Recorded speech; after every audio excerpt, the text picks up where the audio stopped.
Ladies and gentlemen, boys and girls, welcome to a very, very special issue, episode, whatever the hell you want to call it, of Journey into Comics. Today we actually have our first guest, my close personal friend and former member of Draxus, Branden Stone. Welcome. Well, thank you. Happy to be here. Cool. So, Branden has, well, he's wore a lot of hats in his day. He used to be a guitar player for the band and did backup vocals and videographer, ghost hunter. Now you've moved on to video game collector. How'd you get into that? Well, funny story. In order to tell you how I started, I got to tell you how I sold most of my stuff. Okay, okay. All right. So last February, I got into this kick of, you know what? I'm not using this stuff. Why do I still have it if I'm not using it? And so I sold almost everything other than my PS3, and that's including my N64, my GameCube, all collections for almost all of them, my Xbox 360, and I kept only a few things that I just couldn't take with me, including some PS2 games and some games I had hidden like elsewhere that I found later. But so I sold it, and then I took all that money and went out and bought a 3DS, Cool. 3DS is pretty cool. and I love my 3DS. You played So, Link Between Worlds? uh, funny story, I just beat that this week, Awesome. and I loved it. But anyway, going forward, I said I'm just gonna have the PS3. I'm gonna grow this collection, and then I'm probably gonna end up getting the PS4 later. And it was about a few months later in July, my mom asked me to come over and clean out my old closet, and I found my Super Nintendo with Star Fox still in it. Awesome. And I'm like, oh, that's cool. I hope this still works. And I didn't have a controller for it. Brought it back home, plugged everything in, clicked it on, didn't work. Oh, So I turned it off, turned it back on, it didn't work. Now, you're not supposed to do this, and it doesn't really work, but it must have because I popped out the cartridge, blew in it, put it back in, and the Star Fox thing started. I'm telling you, it's the universal secret to making cartridge games work. I don't know why. The magic spit or something. Yeah. So my magic saliva caused it to work. I didn't have a controller, and I wanted to play it so bad. Watching that intro, and all I could, and it after the intro, it goes into the press start screen with that epic music, and I couldn't press start, and I wanted to. So the next day, we went into town, and I went to a secondhand game store and bought a controller, and I bought Maximum Carnage uh, for Classic. for Super Nintendo. Got home, I was playing the hell out of it. I found my Genesis, hooked it up. When I found my Genesis, I found two Super Nintendo controllers that I already had at the house, so Oh I didn't have to no. go buy the third one. But I don't care, and so I'm like, you know what? I want to collect for Super Nintendo. I want to buy some of this stuff because I love it. And then I'm looking through, and I still have my old PS1, and I'm like, you know what? These two systems are my childhood. This is what I grew up with, and I said I want to collect for these two, and that's what I started with. And I went out a couple more times. I bought I needed disc two from Metal Gear Solid, so I bought a crappy version of Metal Gear Solid that came in a PS2 case. Didn't come with a booklet or anything, but I just wanted disc two anyway. That's all you needed. So I completed that, and I had a handful of games. And then it just started like, well, you know what? If I'm gonna collect, I want to collect for the things that are nostalgic to me. And more than two systems are nostalgic to me. So I went crazy. It happens. That's how it happened with me in comics. It was like, oh, your childhood where you were repressed and there were no comic shops. Here's everything you could ever imagine at your fingertips called eBay. And I would just go, oh, look, piece of candy. Buy, buy, buy. When Oops. when did you start with collecting comics? Well, I mean, we'll throw this all the way back to the first episode I did of Journey into Comics. It was really because of Sarah's dad, man. He started collecting Amazing Spider-Man, and I mean, Spidey was my first hero, over Batman, even though he's my close second. And when Pat started collecting Amazing Spider-Man, he's like, hey, can you just write down a little list so we know what we have and what we don't? So when we go, I don't buy the same shit twice. And I went, Hmm. that's cool, but I want to take it one further. And I literally made this super comprehensive list that's every single comic for whatever series. And then if it has a check mark, that means we have it. If it doesn't, it means we need it. And I mean, that was 602 issues ago, and we almost have all 700 now. So, That's awesome. yeah, but then I mean that grew into me wanting to collect my own series that Pat didn't collect, which led me to The Walking Dead and Chew. I hate saying chew because I feel like people don't understand the word. Chew, chew, but it sounds weird. I don't know. But yeah, so the getting into collecting, man, it becomes almost like an addiction. I mean, I know when me and Josh were talking on Josh Figures It Out, I told him it's like a job when you collect because you're like, man, when can I get the next thing? Like, I have to plan and I got to know where my funds are and I have to be Hmm. able to prepare for this thing. And man, when it comes into your collection, I'm sure you feel this collecting video games. You get an adrenaline rush when you first officially call it yours, and then you're so excited to play it, or with me, read it. But with most of my Walking Deads, I don't read them because I want to keep them as nice condition as possible. So I just download the issue and then I read it on the computer. Well, see, I actually kind of started the same way when I started making a list in a notebook of I started looking at online of what games were available for the systems that I wanted to collect, and I started making a list, and I actually wrote down right next to it the going price for that game, either complete in box for like the more disc-based games. For I'm not the kind of collector that wants the complete in box cartridges because that Why? stuff Why is would you have it? It's well. cooler just to have the cartridge. Well, see, some collectors want the complete in box. They want the look on the shelf, and I actually understand and respect that. But that stuff is starting to go for so much now, and I'm a budget collector. I budget myself so much per week or per 2 weeks, and say this is how much I can spend. I'm not necessarily going to say I want to go out and buy that. I want to go out and buy this. It's a little bit different because I go hunting. I pretty much have done all my hunting in the wild. I go to game stores. I check out what they got, and if it's either on my list or something that I didn't, realize I wanted until I see it in person, I snatch it up.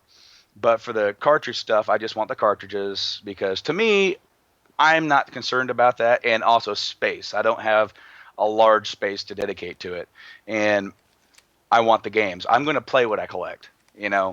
Yeah, absolutely. I mean, I think there's maybe, I'm sure you could probably tell me, but there's probably like only like 3 or 4 cartridge based games that if you came across it complete in box and someone was selling it for dirt cheap, it would be like almost blasphemy not to pick it up. But like if, for example, I'm at a garage sale and someone has $25 on an unopened copy of Earthbound, it's mine, Exactly. . Exactly. Oh yeah. And I'm not playing it. I'm sorry. It's still going to be in its package. I downloaded it on the Wii. I can play it there.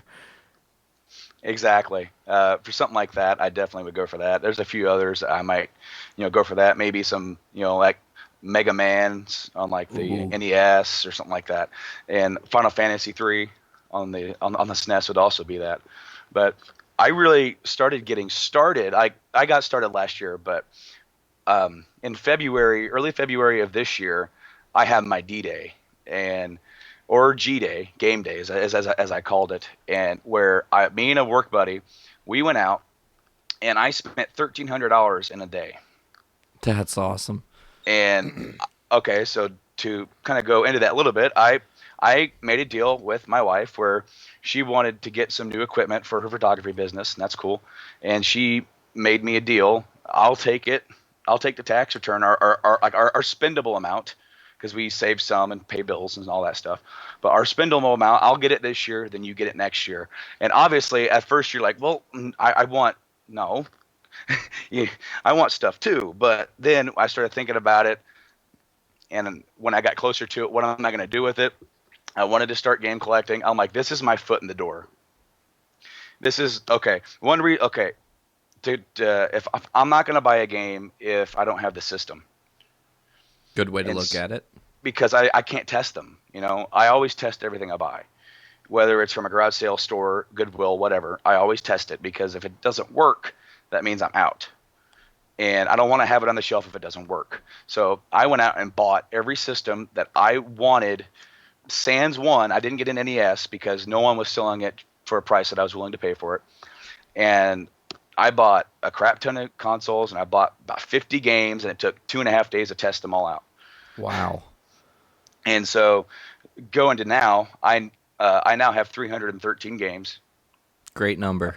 on my list, and it's growing. And in fact, before we even started or before we started recording today, when I went out to grab me a bite to eat, I stopped by Goodwill because I do it once a week, always. Never know. Because 95% of the time you get nothing, but sometimes you get something, and that's always. It's always, as you said, it's an adrenaline rush. To me, it is when you find something for really cheap, and you're just like, yes, collection, mine, there. I'm gonna go home and I'm gonna play it, and it is so fun. And part of what got me into it is because there weren't a lot of games coming out for the current generation of consoles that I really wanted to go out and buy. So this is a great time to start growing that. Well, I mean, right now in gaming, in today's games, there's a huge transition when one console is dying and a new console is trying to pave its own way. And the PS3 games and the 360 games come out less and less and less and less and less because they're trying to get you to jump to the new system. And sometimes, man, I mean, and I know because I've held off buying a PS4 or an Xbox One, but a lot of times the games that most people are going, oh my gosh, I have to have the system for, are not necessarily my games at all. Exactly. I actually did pick up a PS4 and I bought it at launch. And part of that was honestly because of the hype. I wanted to see what this system was like firsthand. And I never bought a system at launch. I've never done that before. So that was part of it as well, just to be a part of the experience. You know what I mean? And so Did you stand in line? not really because Best Buy wasn't that busy. Hell yeah. Like we Fuck got there. lines. I was the first person in the door. I mean, it was funny because I was one of like seven, or it had been a few more people that pre-ordered it, and I think there were more, but people just didn't show up at midnight. And I heard that the GameStops and Targets were busy, but Best Buy, I went in, I had to go wait in the gaming area. When they turned to midnight, I got my console, I walked out, came home. The longest wait was getting online to retrieve my PSN tag. Oh, That yeah. that took about an hour because everybody was trying to do it at the same time. So the And server was just bogged down. yeah, but once I got in, it was good. I bought Assassin's Creed 4 with it, and Cool. and Haven't played that yet, actually. I was very surprised by it. Not to segue too much, but I wasn't looking that forward to it. I actually had a pre-order on Watch Dogs, and then that got pushed back, so I just shifted it. Well, funny you mentioned Watch Dogs. Actually, that is what is one of two titles that is putting its foot on the back of my head that I have to get a PS4 as soon as possible. I actually have not played Watch Dogs yet. A buddy of mine has it, and he said he's going to let me borrow it when he gets done with it. So I'm just kind of holding off. I am still looking forward to it, but I think my hype on that game kind of went down When they as delayed it. yeah, because I was so excited to get the new system, a brand new IP from Ubisoft that made the Assassin's Creed games that were great. And then when I got Assassin's Creed 4, it blew me away. I was way better than I thought it was going to be.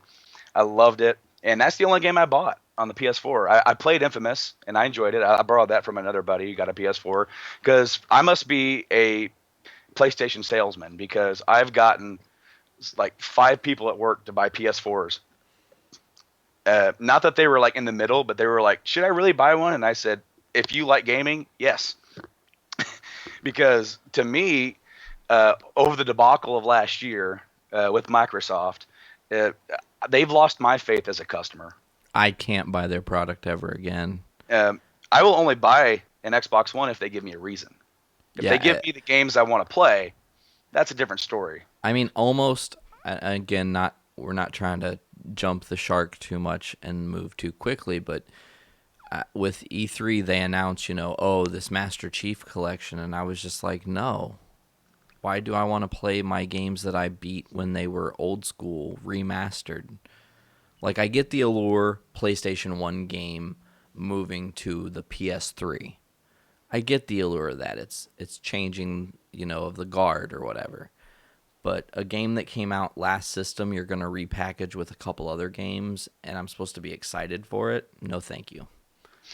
To me, it's a little bit different because I actually really like what they're doing with the Kingdom Hearts series and how they're moving some of those games onto the PS3 And because the reason for that is that some of those games are only available on PSP or on the or DS, and they've actually made it to where you can enjoy those, at least in some form or another, on one system to get you ready for the next entry into the Kingdom Hearts series. And I kind of like that. They didn't do a whole lot to change the graphics. They just kind of bumped them up in visual quality a little bit. As far as the Halo stuff, I kind of get that same feel that they want people to replay them before Halo 5 comes out. It's almost like a hype train, you know? They want to build up the hype for the next big Halo game. And I get it, but at the same time, how much is it going to cost? And then how much is it going to further cost to keep? Did they say they want to have all those games have the multiplayer running on all 4 of those? I think so. Well, no, what they said is something to the effect of, if it was a map that was multiplayer, it will be available to play in the collection. Okay. So every map from 1, 2, 3, 4.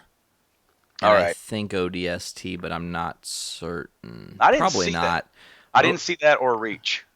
Which for the shocking. collection. Reach was great. I mean, I didn't even beat 4. 4 bored me. I was like, these enemies are way overpowered, and I'm just bored. Honestly, I haven't played 1 past 3. Yeah, 3 was still a part of something that was very classic with Microsoft, you know. I just haven't moved on yet. There is an interest, but it'll come at some point. But for me, along the other lines, okay, this is the same topic. Coming out very soon for the PS4, you have The Last of Us Remastered, which is the same game that got released last year on the PS3 that was a classic, in my opinion. I loved it. Great game. And so they want to re-release it with some better graphics. And I've seen the trailer. It does look good. They took what already looked, what I thought was the best looking game of last generation, and made it even better. But so what is the allure for me to buy that? And it's not very high. As No. someone who's, you know, but then here is their thought process at PlayStation. How many people who were solely 360 console owners jumped over to theirs on this new generation?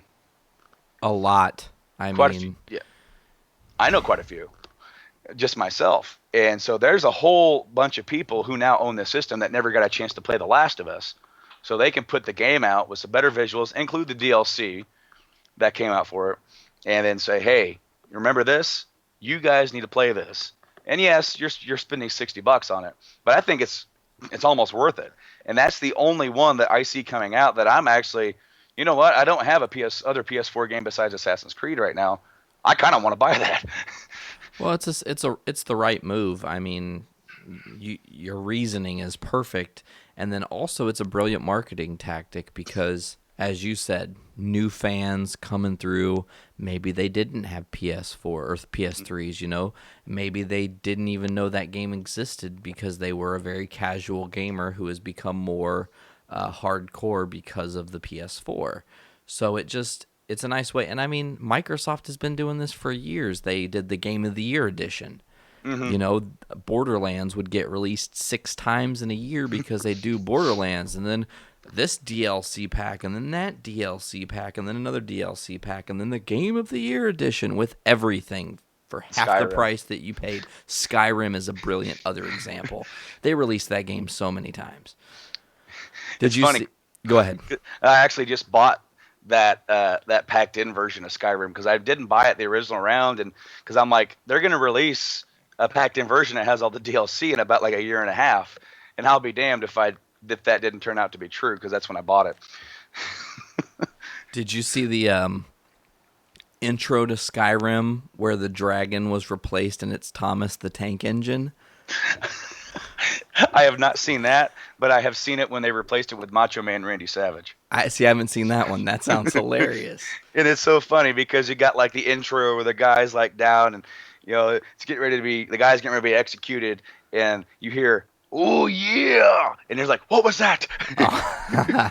That's awesome. Then look up and you see this big deformed Macho Man flying around going, "Feel the madness." So if we haven't bored people to death by now, real quick, I just if you wanted to let people know where to find, I know you're a part of Extra Life Gaming. Mm-hmm. And all your Instagram handle, you always take really cool pictures of your new collection stuff. I peruse it once in a while. I may not be double clicking, but I don't want to annoy you with 100,000 notifications of all the stuff I think is awesome. Oh, don't worry, man. I get quite a kick that, I get quite a few people liking my stuff, and most of it is people I don't know. It I didn't start my Instagram account just to start putting my games. It was actually just personal. When I started collecting games, that's when I decided to like, well, I'm gonna start kind of getting in on this like kind of retro gaming community, and not to be like a big like popular guy, but just to I don't know to participate, if you will.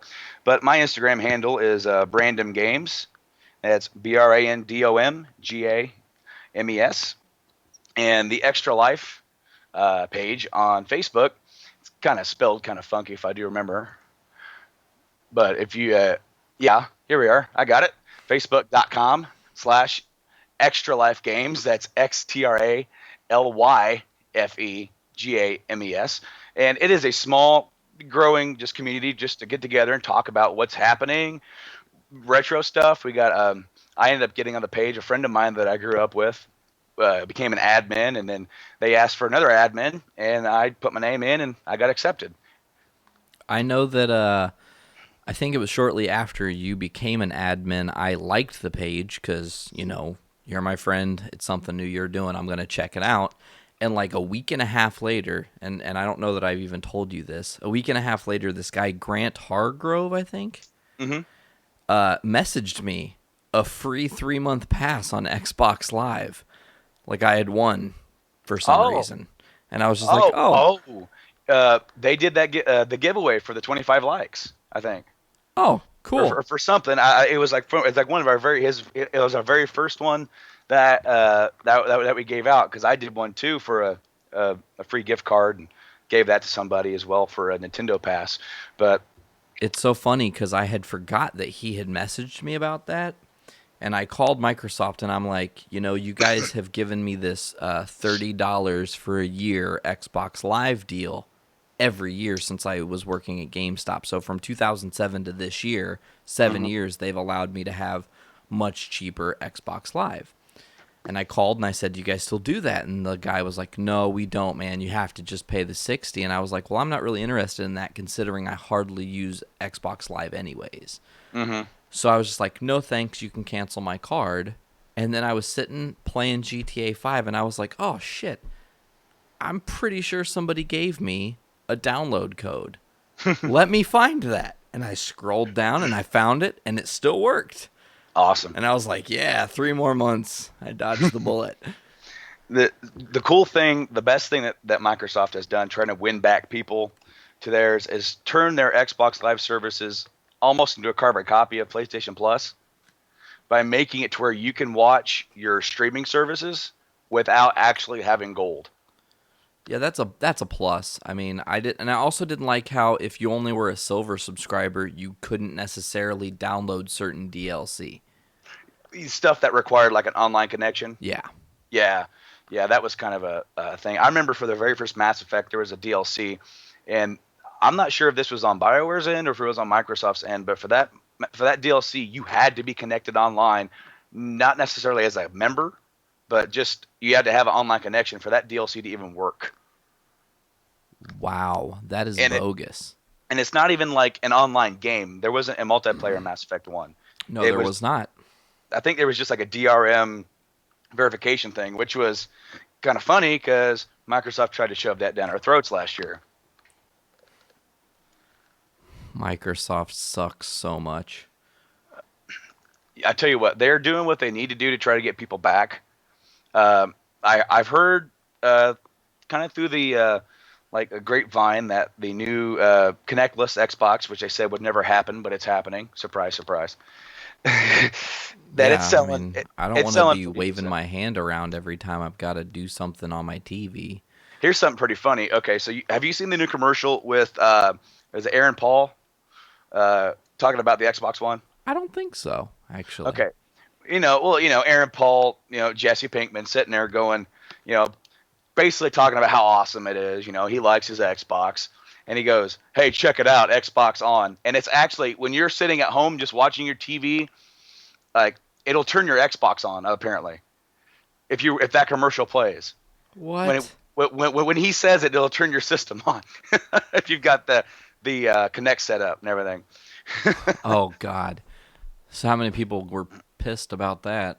I'm not too sure. I just saw it like a little quick video about it, but it did make me chuckle. You know what? I don't like talking to my TV. I'm not there yet, and that far of the technological advancement. As the listeners of this have not heard, when we first started up, we were talking about just how getting Skype to work for the podcast was kind of a leap for us just to get that done. I I'm feel not ready so for that dumb. yet. I'm not ready to be yelling and talking to my TV, telling it to capture this and capture that. If you want that, and that's cool, then that's fine. But I didn't want to pay $100 extra for something I'm not going to use. Me As neither, far as man. far as the Connect goes, $100 cheaper. I'm still not sold because they don't have the games I want. As far as exclusives to want me to play them. If they get them, I'm not going to rule it out, but it has to be more than one or two. And it also, in my opinion here, if it's going to make me enough to buy an Xbox, it can't be available on PC either. I agree with that. It's got to be an Xbox exclusive. Yes. It can't be anything but and it's funny that you say that. I was just sitting here thinking like, I don't even know if they could even if they brought out like a Gears of War 4, I still don't know that I'd buy it, but then like you said, it would end up on Steam anyways. More than likely. Even if it wasn't that way, it might eventually because Dead Rising 3 is coming to Steam. Yeah, see? I mean, and that was a quote unquote exclusive. And it's just, as you said, even Gears of War, I played the first three and I like them for what they were, but I kind of feel like they're almost as bad as they are good. Oh, I Uh, agree. and to the point of, I don't know if I really care to go back to them. I am starting to collect for the 360 because stuff is starting to get cheap because people are trading them in for the new consoles, Yep. and it's only going to get cheaper. And so I will pick that up. And also, Gears of War 2 is like $1 at my favorite game store. So, Whoa.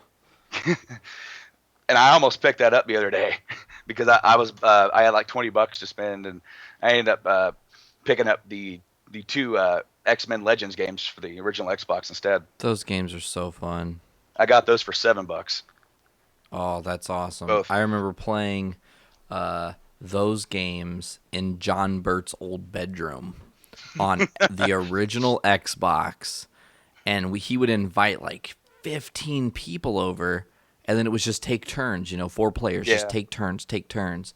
Of course, and then that also was a part of when we were really super huge into Halo 2, so we would all meet at his house, have every different TV having an Xbox connected to it. We'd LAN in the house. And my favorite story that happened during that is one time, this kid, Branden Spar, you probably don't remember him, maybe you do. It was Mrs. Spar's son. I remember him a little bit. I didn't know him, but He go ahead. just goes, "Man, I fell off the world." Okay? That's all he said. And John's dad starts screaming at him, "You're in my house. You watch your language. You're not to say that." And he just calmly looks at him. He goes, "Sir, I said I fell off the world." And he's like, "I don't care what you said." We were all just like, what is going on? It's super normal. Nothing happened. It's not even bad. So, what did you think of E3? Uh, I thought E3 was pretty decent. Xbox did what they should have done. Although I wish they would have said, "Hey, by the way, our system is available without the Kinect starting now," because they didn't say that. They didn't mention their hardware once, which kind of surprised me a little bit. They did talk about a lot of games. A lot of them were multi-plat. They did have some exclusives. We already talked about the Master Chief Collection for Halo, as well as they're bringing back Crackdown, and they got Project Sparkle and Sunset Overdrive, which I'm not actually too sure when Sunset Overdrive comes out. Might be next year, It's really but weird because I thought, you know, some of their announcements weren't, I don't know how to say this exactly, like as groundbreaking as others, like Nintendo announcing a new Zelda. we'll see. Yeah, I'll actually get to that. I actually agree with you on that. But for the most part, I felt Microsoft had a better press conference than they did last year. But then again, with as bad as last year's was, and with the Xbox reveal right before it, it's almost like anything they did, they could have like came out there and said, "We don't have a press conference," and it would have been better than last year. You're right. And It actually it's would so have. and so they did. They're trying, and even I'm not with them yet. I'm not gonna buy their stuff yet, but they are trying. And if they can, put out the money and develop games that people want to play, and that if I want to play it and it's not available on Steam or anywhere else, I will buy it. But that's not happening yet. Moving on to Sony, I was a little underwhelmed with Sony just because I was expecting a little bit more exclusive talk. Little Big Planet does have me very excited.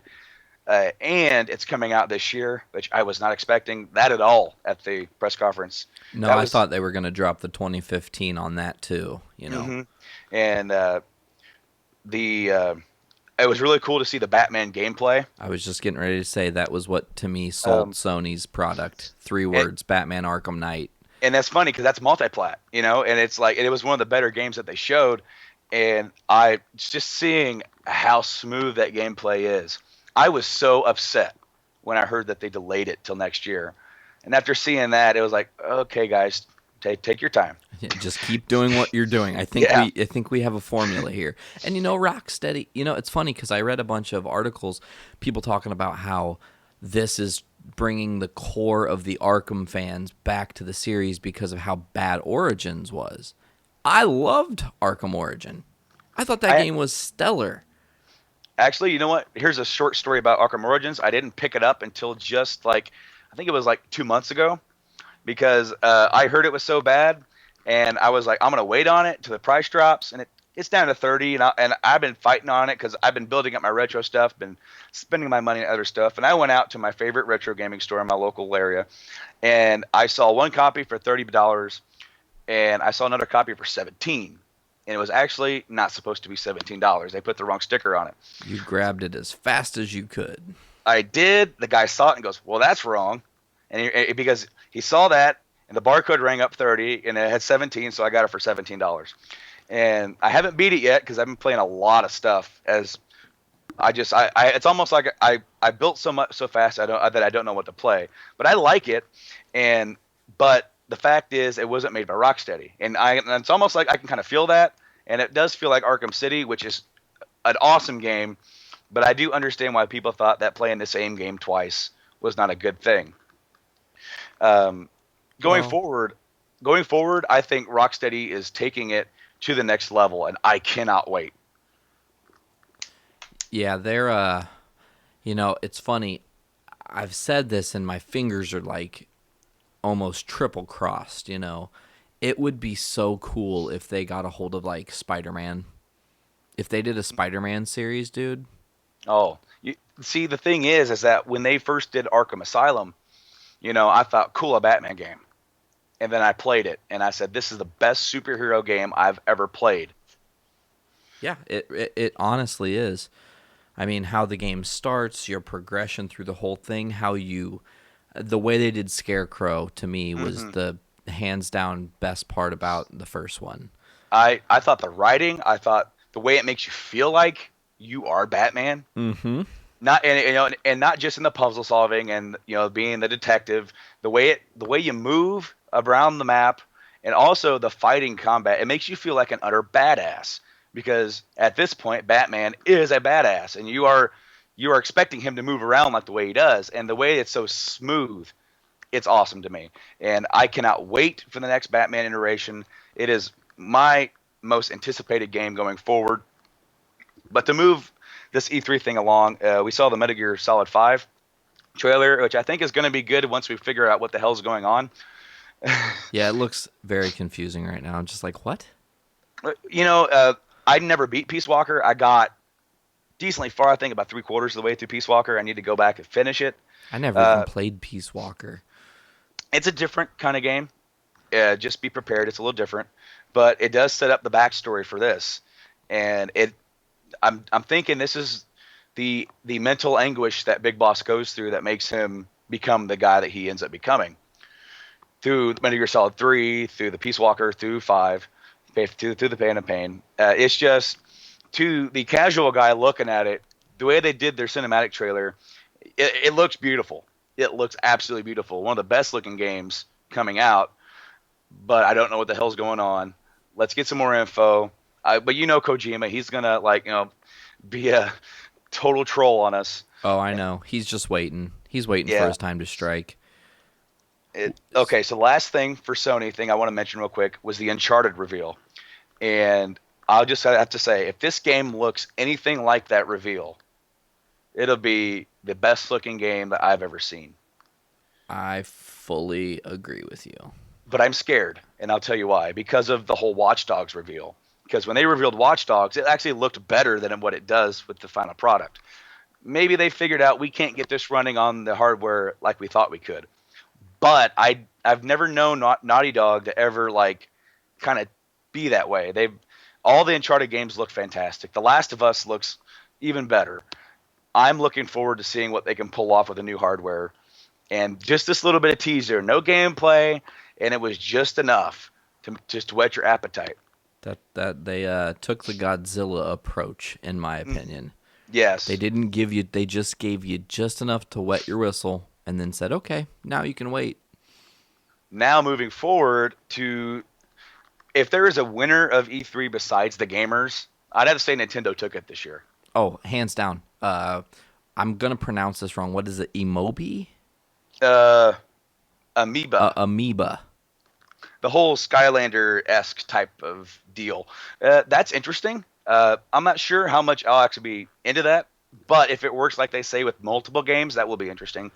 Other than Smash Brothers, I think they also said Mario Party and Mario Kart. I think they also said that. Yeah, Mario Kart at some point will have integration, but to me, with you just said Mario Party, I am so not excited for Mario Party because it's just Mario Party 9 and Mario Party 8 had this great problem of where you were doing really well in the game, and then you get to the end, and Joe Schmo, who did Dick All, wins the whole thing, and you're just like, what?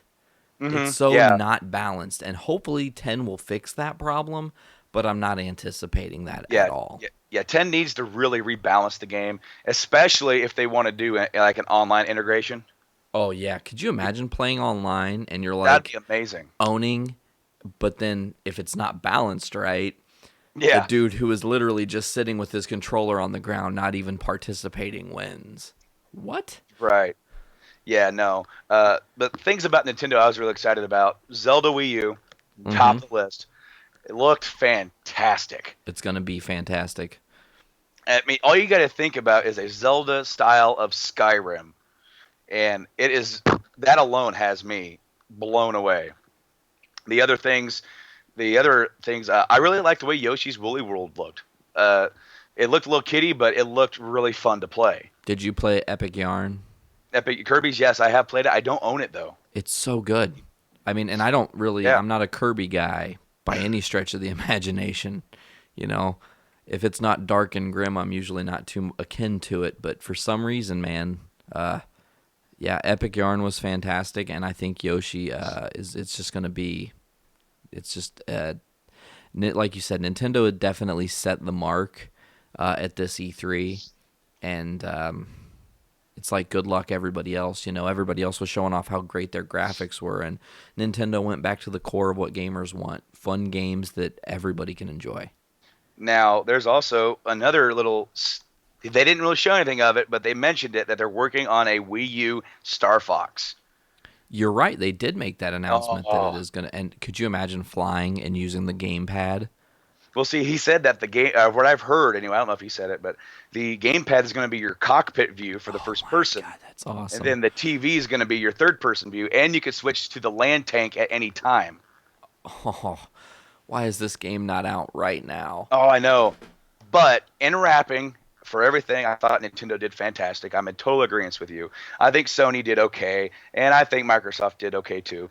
Now, I want to close this with saying how frustrated I am with the 2015 releases, because it seemed like every good game that was coming out this year, barring just a few, got pushed back to next year to just further clutter all the good games that are coming out next year. And it means that I'm going to be one broke gamer. I hear you there, brother. And I just want to run down a quick list. I'm probably missing a few here too. I just wrote them down right before we started recording of games that are coming out next year. So first off the bat, we have Batman, Hell the yeah. Halo 5, Meh.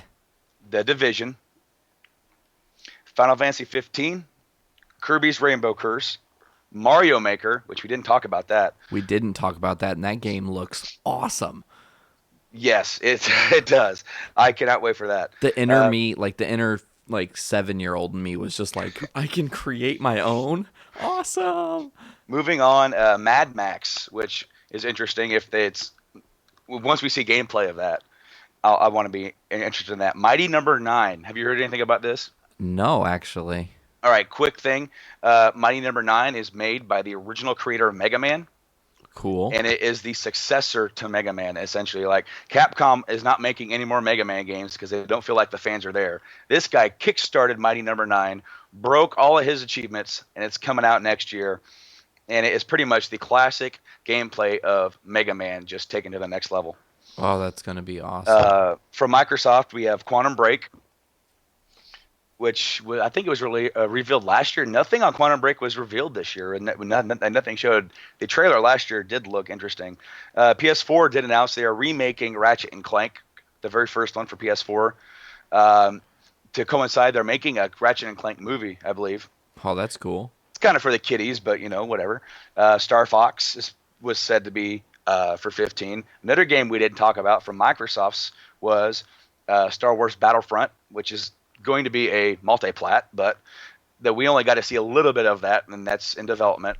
Actually, no, wait, did they show that at Microsoft or did they show that at EA? I think EA revealed that. Okay, yeah, my bad. Because that's theirs, and you know how EA is. They don't usually have too much to bring to the reveal table. So Dragon Age was shown a bit more this year, but that's another thing. Moving on, The Order 1886 got pushed back the next year on PS4. For Wii U, Xenoblade Chronicles X got pushed back to next year. It was supposed to come out this September, damn it, and I was going to buy it, but now I got to wait. You're all stoked. Like, yes. Oh, I know. They did the same thing with another title, which we'll talk about right after this list. I got two more. Yoshi's Woolly World and Zelda Wii U both come out next year as well. And that's just like a quick list. I'm sure there's more. One prediction, I think they'll end up pushing Zelda one more year. Maybe, yes. Also, there's another game I didn't put on the list, which I'm an idiot for not doing. Uncharted got slated for 15, and also the new Tomb Raider. Yeah. And I think a lot of these games are going to be shuffled around throughout the year to try to make sure that not too many of them come out around the same time. Well, and some of them, excuse me, as you said, are going to probably get pushed back to 16. But well, I mean, and when we were doing the GameStop grind back in the day, one thing that was very obvious is that there are trends, and it's like in the summer they don't release very many games. Mm-hmm. And in the winter, they go heavy because of the holidays. They're trying to bump their numbers. Exactly. I'm hoping that with this new generation, maybe they will smarten up just a little bit and go, okay, we can do this. We can do a little bit at a time and sprinkle it throughout the year so there's balance. I would like that. Well, yeah, because I want to have time. I don't want to pick up what two games did I buy? Actually, Arkham Origin and Grand Theft Auto 5 I bought within a couple days of each other.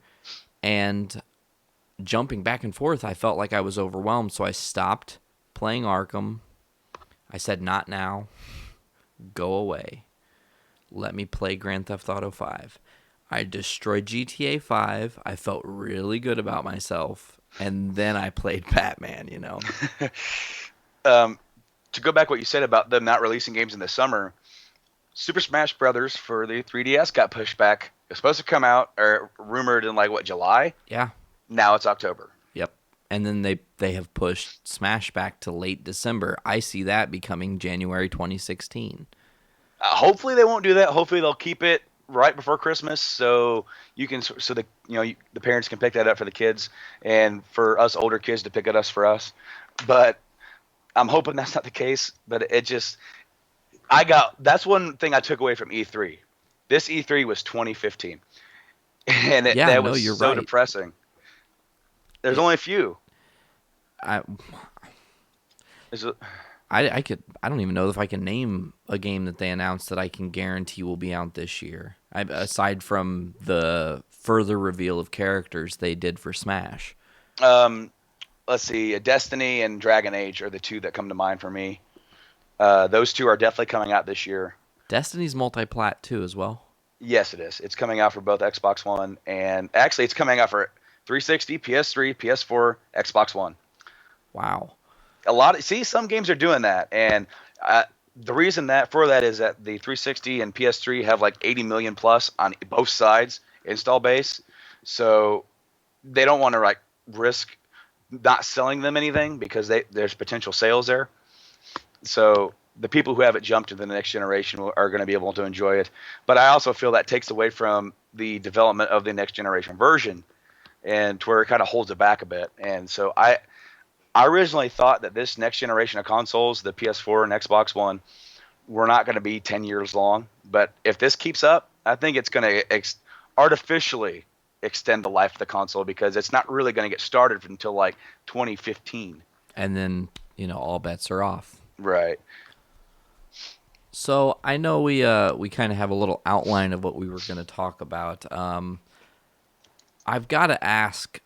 Driving in today, I was listening to the Jason Ellis show, and I didn't know that Harrison Ford broke his ankle on the set of Star Wars. Was it a break? Yeah, from what I Wow. hear, he broke his ankle, and allegedly, don't quote me on this, the Millennium Falcon's door is what caused that. Either he tripped because of it or it fell on him. Those are details I obviously do not Wow. know. I did hear the news. The first thing I thought, I was like, man, old Indiana Jones can't be Indiana Jones anymore. He's trying to do his own stunts. Come on, man. Let Chewie take all the brunt. And, you know, uh, it kind of sucks. I hope he heals up. I hope it doesn't really stall the movie too much. I'm looking forward to the next Star Wars. There's that in the back of your mind from like what's it, the fanboys. But what if it sucks? But what if it sucks? Absolutely. And Fanboys, what a classic movie. and even the more reason. Okay, the prequels were the prequels with whole new actors, barring Yoda or whatever, and going forward, and it's going to lead up to the original movies. This new set of movies, if they're going to do a trilogy, which they are, actually have some of the original cast members in them, and I think that has more pressure on it than even the prequels do for me. Yeah, absolutely. And another thing is, I mean, you said that they're definitely doing, a trilogy for this, but also, they've got these standalone movies that they've been Hmm. announcing. Yeah, I So, I kind of hope it doesn't water it down too much because I've got my opinions on like all the superhero movies that have come out. I kind of feel like it's kind of overwatering it a little bit for me. Uh, but I'm hoping that that's not the case with Star Wars because they have characters that they can explore like a Boba Fett or a young Han Solo or a young Yoda. And the only thing about that is getting the right cast members for. Like, how can you cast a young Han Solo? you can't. That's so hard because no matter what you do, you can get the best kid in the world. He's gonna be judged. Yeah, he's going up against Harrison Ford. I mean, those are some gigantic shoes to fill. I mean, Christopher Walken was somebody who was in the talks of being Han Solo way back in the day before Harrison got it, and I can only imagine Christopher Walken as Han Solo, and it would have been an entirely different role. You saw the Saturday Night Live sketch where they actually did that, right? Yes, Where yes, I he did. said some of the famous lines. Oh, hilarious! Absolutely. So, what you said superhero movies? What superhero movies have you seen this year so far, sir? Honestly, only one, and that was X Men: Days of Future Past. And going into it, I was not expecting a good film. Uh, Now, I got to kind of go back a little bit and saying that I'm personally kind of like burnt out on superhero films. I have a hard time sitting down and watching them. Not because I'm expecting them to be bad. Uh, it's because I'm just like I'm kind of wore out on the genre itself. It's like it seems like the past couple of years, a lot have come out, and there's been quite a few I didn't like. Going back to the mid 2000s, you had what Spider-Man 3 and X-Men 3. Totally wore me out on those two franchises. And then Iron Man 2, I didn't care for it, and so I didn't go forward with that. And then the third Batman film, which uh, I don't have too many negative things to say about it. Well, and But we will probably end up getting back to the third yeah, Batman film later in the show, yes, actually. but basically, go with Days of Future Past. Coming back to it, I actually saw it going into it without seeing First Class. Oh, wow. Yeah, So that's a First Class perspective. was, That's a first. That I'm actually I have seen it since now. oh, So I actually came back. It was like a week later. I actually watched First Class, and I liked it. I really liked it. In fact, especially it made some stuff in the in Days of Future Past make a little bit more sense. But really, I was able to enjoy Days of Future Past without even seeing the second Wolverine movie, which I still haven't seen that, and the First Class. So, and I enjoyed it based on that. well, the funny thing that you say that, actually, in my head, I was thinking, man, I wonder how it would be to have seen this Days of Future Past without seeing those two movies. And I think you actually have an advantage when you watch it that way, because Bryan Singer had to undo so many bad things that were done. I was so glad to hear he was coming back to direct it, because it seems like the first two X-Men movies are fantastic. And then the third one, I dropped the ball on so many plot points, and it got me disinterested. Oh, And really then, quickly. Iron Man 1, when that came out, okay, that's cool. And then as they started building up these movies to lead up to the Avengers, I just kind of felt like it was too much. And they did sprinkle them out, but I'm a very odd moviegoer anymore. I don't go to the movies. I used to go a lot, and I just have been kind of overall disinterested. So based on that front, I did see Amazing Spider-Man, the first one. I haven't seen the second one yet.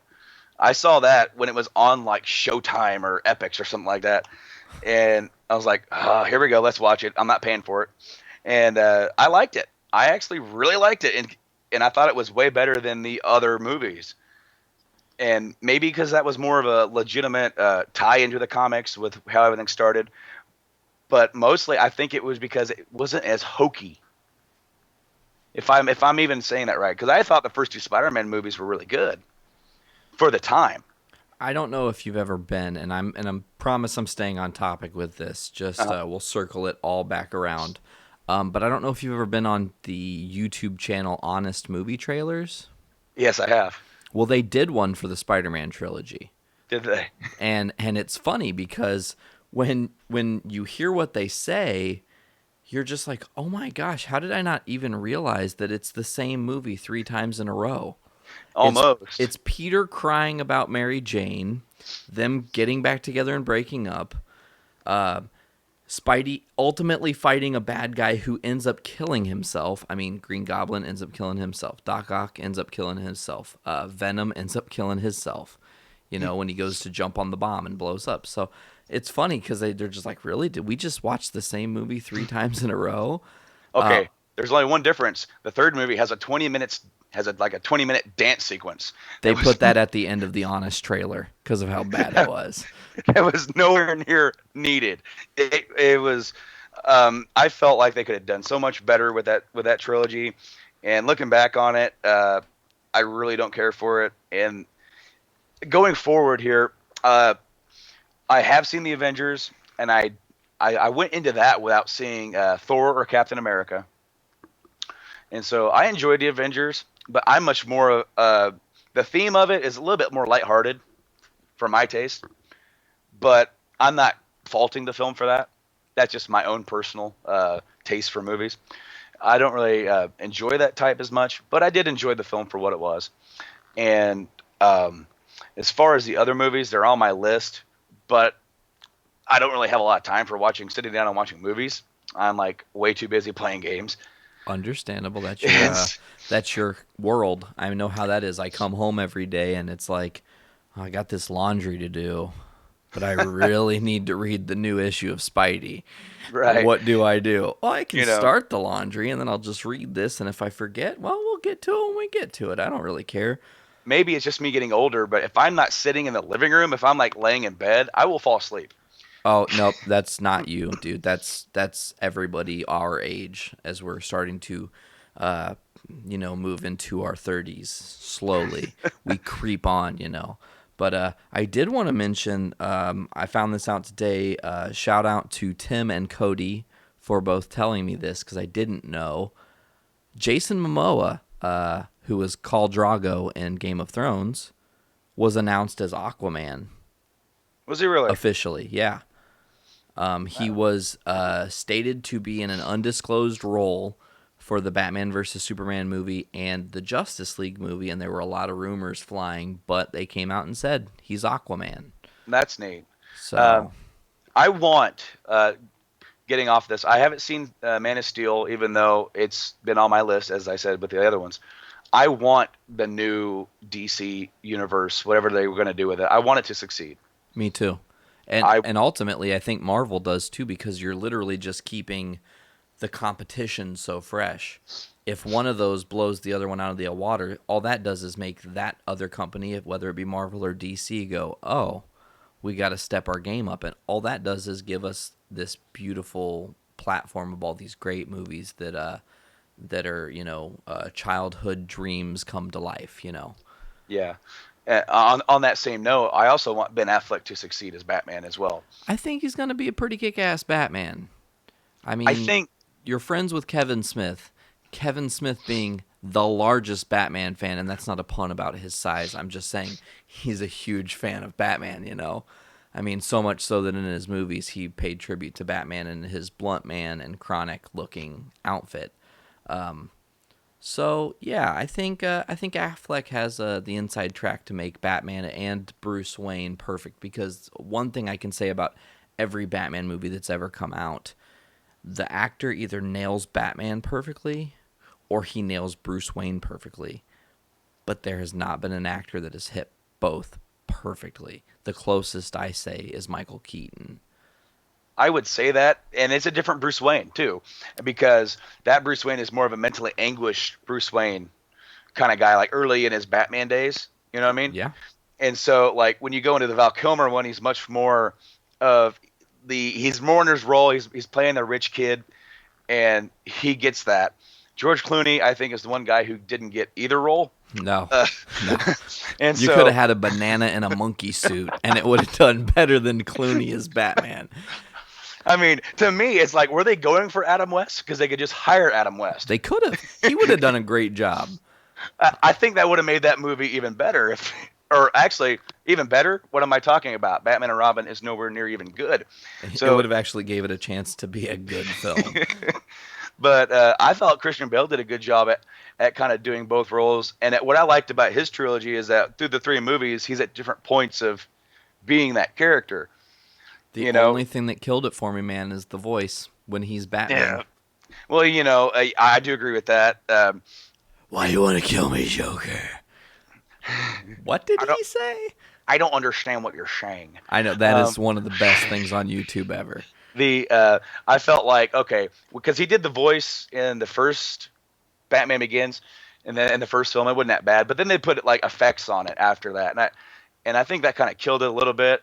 I let it slide for the most part, uh, but yeah, I get what you're talking about. As far as Affleck goes, people were up in arms over this casting, and I know several people I work with are like, "That's horrible. I've seen Daredevil. I don't want that." And um, I feel like they know what they're doing. They casted Heath Ledger as the Joker, and nobody liked that either. And Heath Ledger was stellar as the Joker. I agree. And I thought I think it's a different take on the character, and that's what we need. If they want, they got the young kid. Forgive me, I don't remember his name to play. That's playing Superman, and they've got Henry Cavill. okay. And they got Affleck, who is a more seasoned actor. He's been around for years. He's done good and bad films.